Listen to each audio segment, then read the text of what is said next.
అందరికీ నమస్కారం. భక్తులందరికీ చాలా సంతోషంగా ఉంది.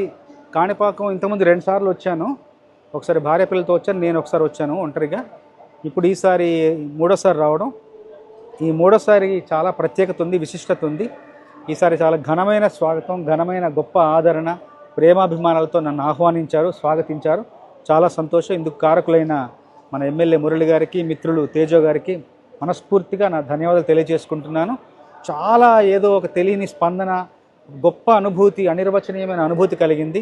ఈసారి లోపల కాసేపు అలా గర్భగుడిలోకి ప్రవేశించిన తర్వాత ఆయన లీలలు, ఆయన గొప్పతనం అంతా చెప్తా ఉంటే మనసులో అంతా ఒక రకమైన భక్తిభావం ఉప్పొంగింది. నేను ఇప్పుడు అయ్యప్ప స్వామి మాలలో దీక్షలో ఉన్నాను. ఈ దీక్షలో క్షేత్ర దర్శనం ఒకసారి చేసుకోవాలన్నారు, నాకు కుదరలేదు. కానీ ఈరోజు ఈ కార్యక్రమం, వీళ్ళ కార్యక్రమానికి వచ్చాను కాలేజీకి. దాంతో మురళి గారు తీసుకొని వచ్చారు ఇక్కడికి. క్షేత్ర దర్శనం నాకు ఈ విధంగా వీళ్ళ ద్వారా సాధ్యమైంది. చాలా ఆనందంగా ఉంది. ఇప్పుడే అంతా అయిన తర్వాత, ఆశీర్వచనం అయిన తర్వాత కాణిపాకం గణపతి మీద ఏదైనా ఒక పాట రాయమని మనాళ్ళు ఈవో గారు అడిగారు.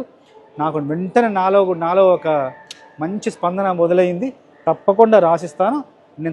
నేను ఒక మంచి పాట రాసి దాన్ని స్వరపరిచి నేనే సొంతంగా రికార్డ్ చేసి త్వరలో తీసుకొని వచ్చి ఇక్కడికి మళ్ళీ మన అందరి సమక్షంలో ఆ పాటను గణపతి ముందు మనం దాన్ని ఆవిష్కరించుకుందాం. ఆ పాట చిరకాలం ఈ దేవాలయంలో, ఈ ప్రాంగణంలో మోగాలి. నా వంతు, నేను భగవంతుడు నాకు ఇచ్చిన ఆశీర్వాదానికి నేనేదో నాకు కవిగా నేను చేయగలిగింది అదొకటే. నా పూజా కుసుమం, నా పాటలనే నా గేయ కుసుమాన్ని ఆయన పాదాల ముందు తప్పకుండా నేను ఉంచి ప్రార్థించాలని నా కోరికగా ఉంది. తప్పకుండా త్వరలో ఇది సాధ్యం అవుతుంది. ఆ శక్తి గణపతే నాకు ప్రసాదిస్తాడు. మరొక్కసారి ఇంత గొప్ప సందర్శనకు, గొప్ప దర్శనానికి నన్ను పాత్రుల్ని చేసిన మిత్రులు అందరికీ మనస్ఫూర్తిగా నా ధన్యవాదాలు తెలియజేసుకుంటున్నాను.